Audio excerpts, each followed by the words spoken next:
Te invito a abrir la palabra de Dios en Romanos capítulo 14 y en un momento empezaremos a leer en el versículo 7. Romanos capítulo 14. La autoridad del reino empieza cuando el rey es supremo. Todo hijo de Dios, cuando nace de nuevo, nace para ganar. Dios quiere que viva con autoridad, con la autoridad del reino. El mundo, la carne, el diablo no deben tener dominio sobre un hijo de Dios. Dios nos ha hecho reyes y sacerdotes. Y la Biblia dice: mas a Dios gracias, el cual nos lleva siempre en triunfo en Cristo Jesús. Pero no puede haber dominio ni reinado en esta vida hasta que nos sometamos a la autoridad que Dios ha puesto sobre nosotros. Y esta se resume en estas palabras: Jesús es Señor. Amén. Jesús es Señor.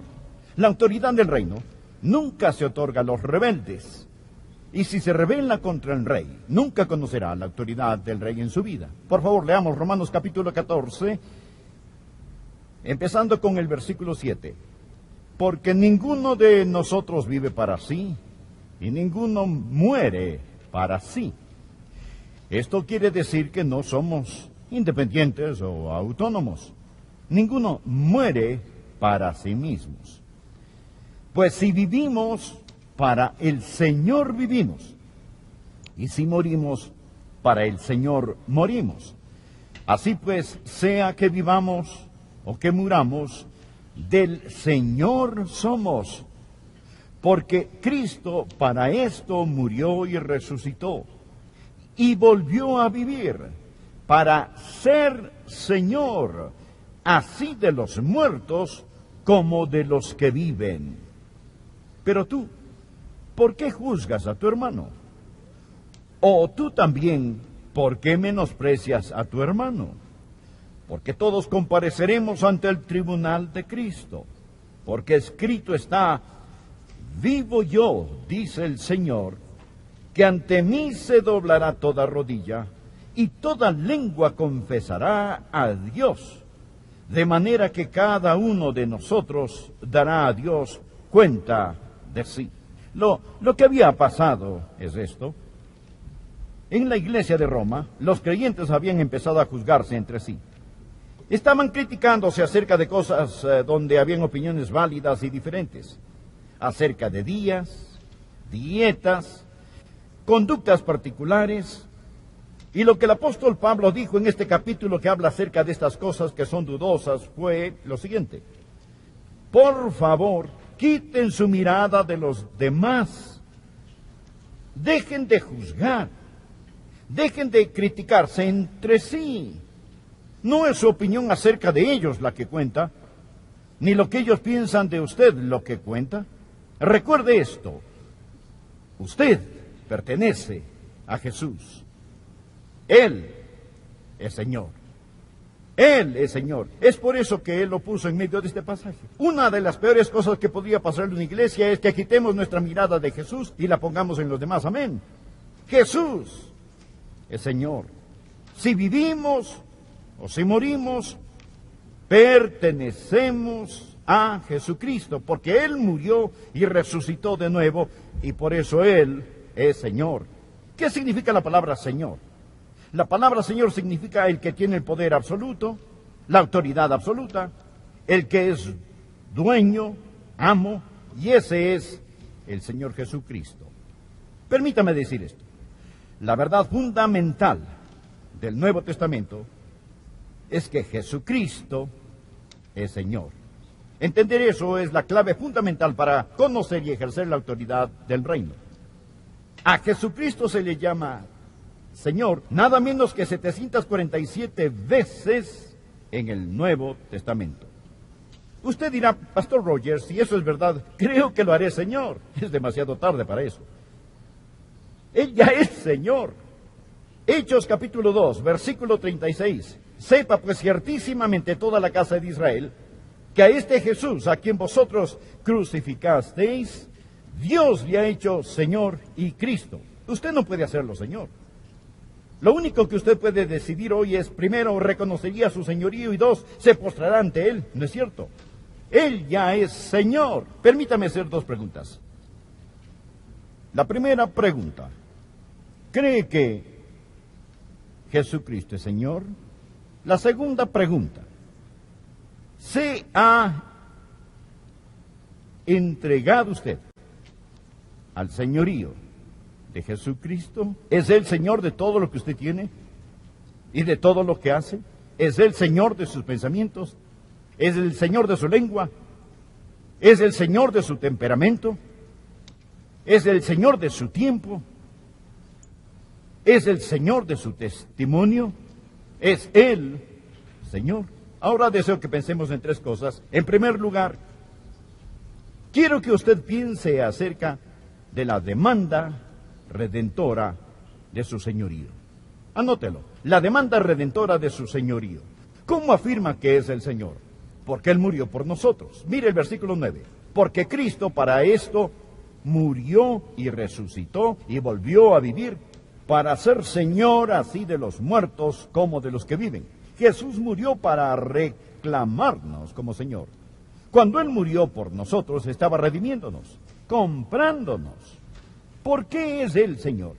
Versículo 9 dice, porque Él murió por nosotros. El sangriento Calvario dice que Él es Señor. Él lo ha comprado. Usted no se pertenece. Él lo redimió con la plata de sus lágrimas y el oro de su sangre. Permita que esta verdad entre en su corazón. Jesucristo lo compró a usted. Lo redimió a usted con su sangre.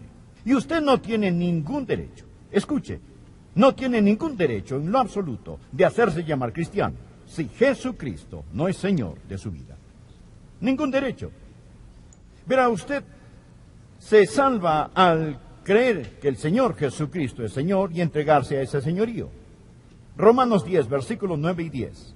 Que si confesares con tu boca que Jesús es el Señor y creyeres en tu corazón que Dios le levantó de los muertos, serás salvo. Porque con el corazón se cree para justicia, pero con la boca se confiesa para salvación. Hoy escuchamos tanto acerca de recibir a Cristo como su Salvador. ¿Sabía que eso no es lenguaje neotestamentario?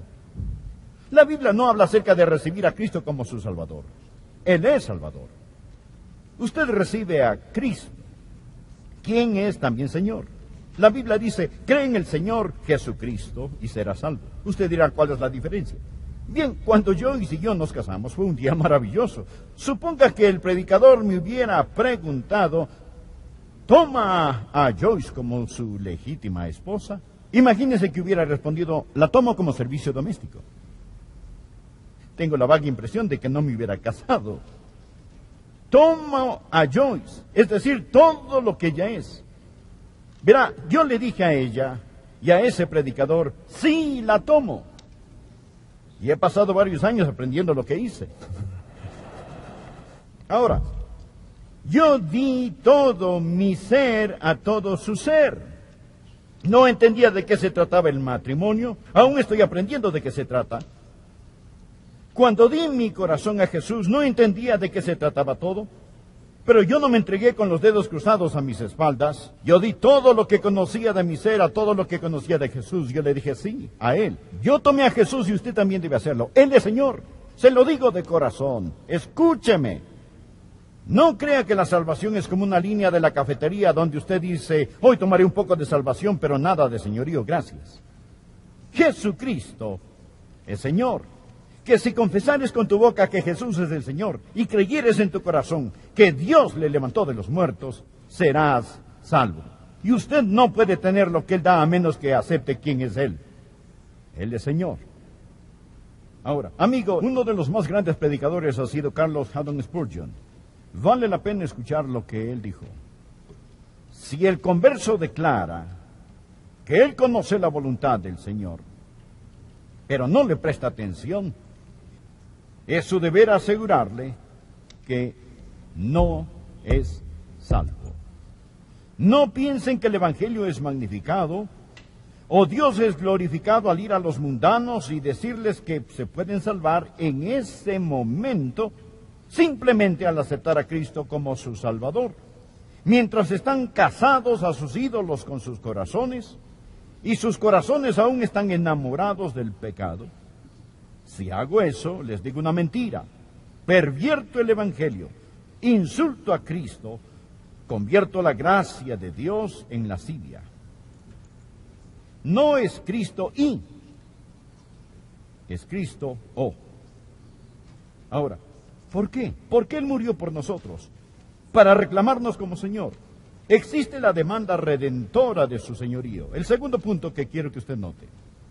No solo la demanda redentora de su señorío, sino la resurrección conquistadora de su señorío. Regrese a nuestro texto, mire el versículo 9.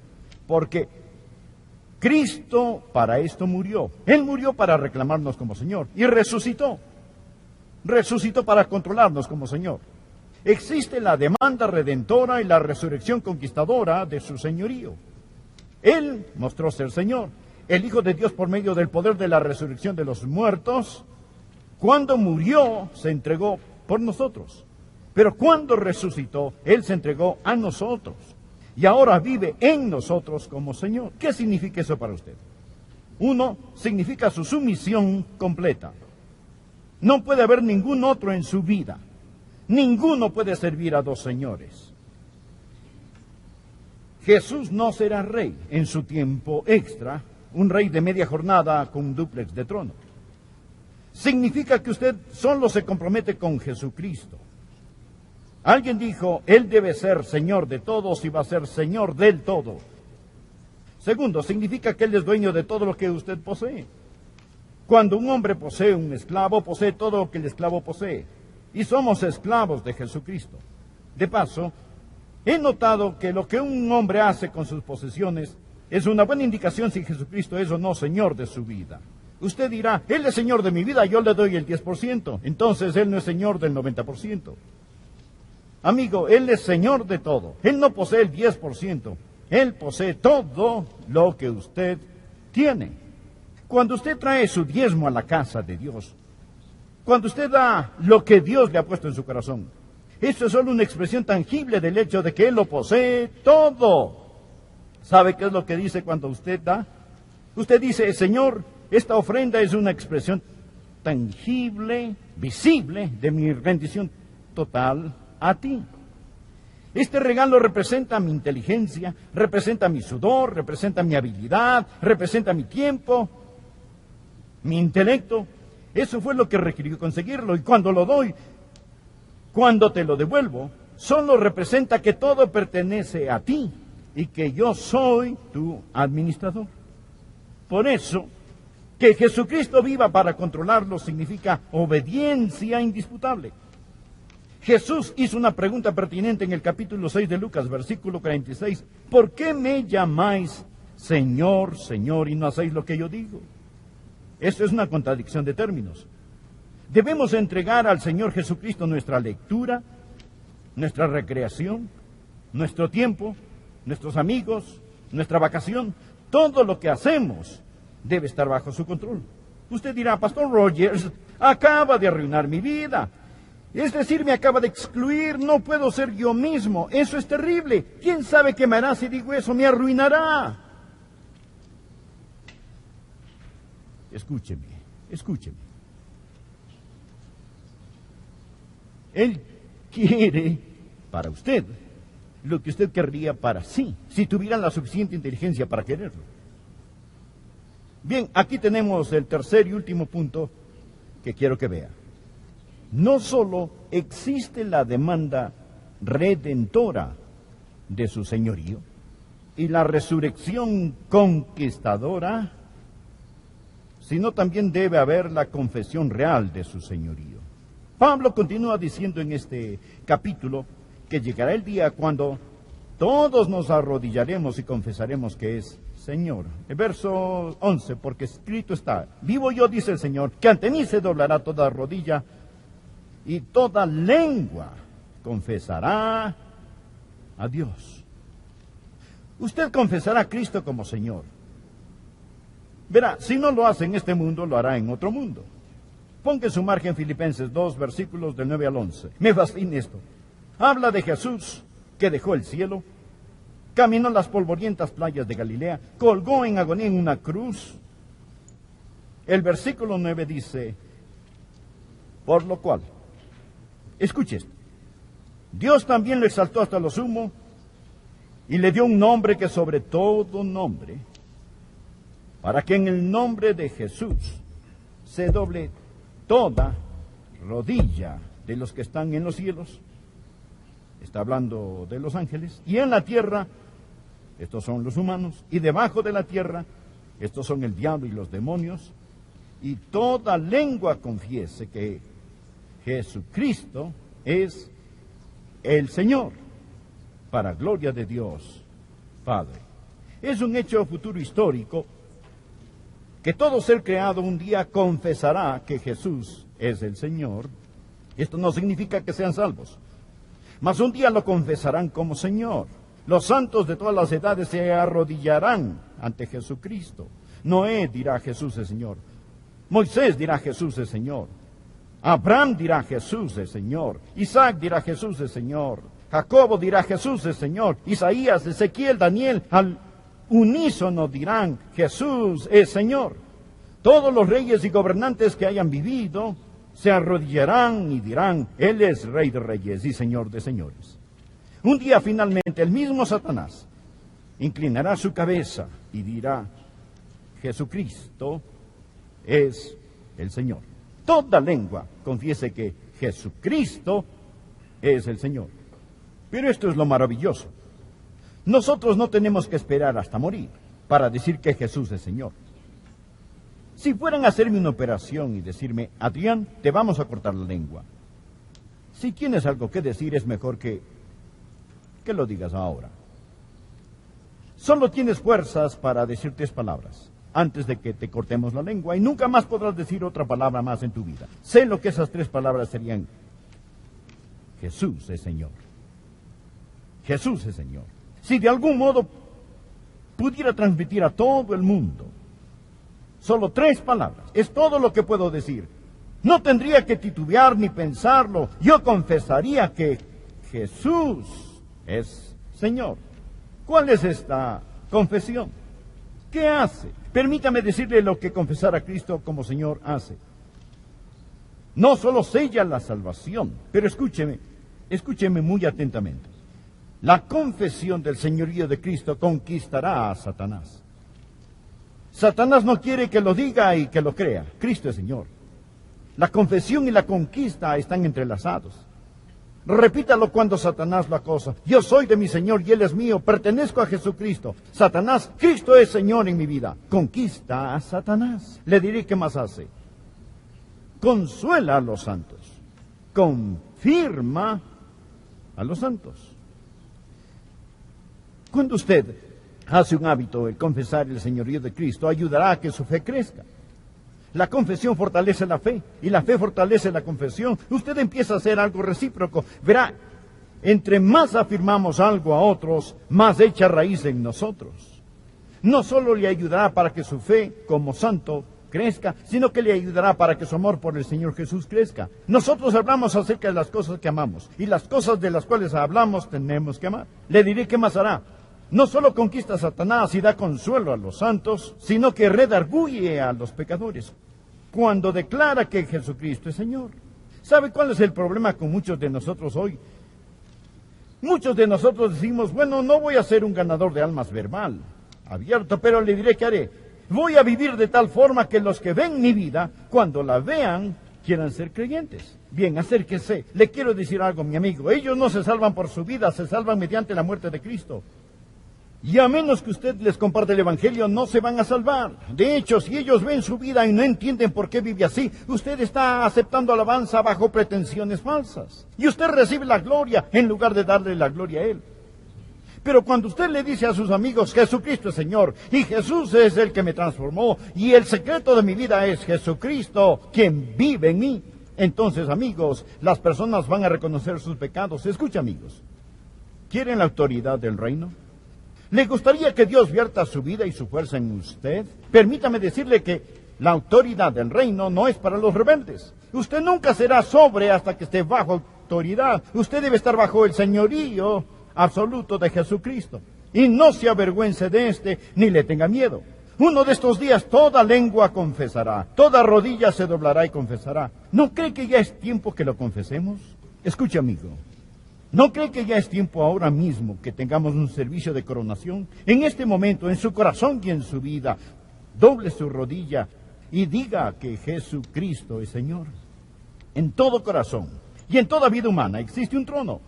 Si el yo está en el trono, Cristo está en la cruz. Si el yo está en la cruz, Cristo está en el trono. ¿No le gustaría tener un servicio de coronación y decir, Jesucristo es Señor de mi vida? Y entonces, amigo, cuando usted se enferme y llegue la hora de morir, cuando las aguas de la muerte mojen sus pies, ¿no sería maravilloso decir Jesucristo es Señor? Y cuando suene la trompeta y las tumbas entreguen los muertos y los cielos se abran y el Señor Jesús descienda en toda su gloria, ¿no sería maravilloso levantarse en la resurrección y decir Jesucristo es Señor? Y cuando los redimidos de todas las edades estemos juntos alrededor de ese trono y los ángeles, los principados y los poderes se postren ante Él, ¿no sería maravilloso? ¿No sería maravilloso unirse a todos esos redimidos y mirar al que tiene las manos con las cicatrices de los clavos y confesar, Él es Señor, Él es Señor, Él ha resucitado de entre los muertos y Él es Señor? Gloria es dada al poderoso nombre de Jesús. Que se postren los ángeles. Traigamos la diadema real y coronemos, Señor.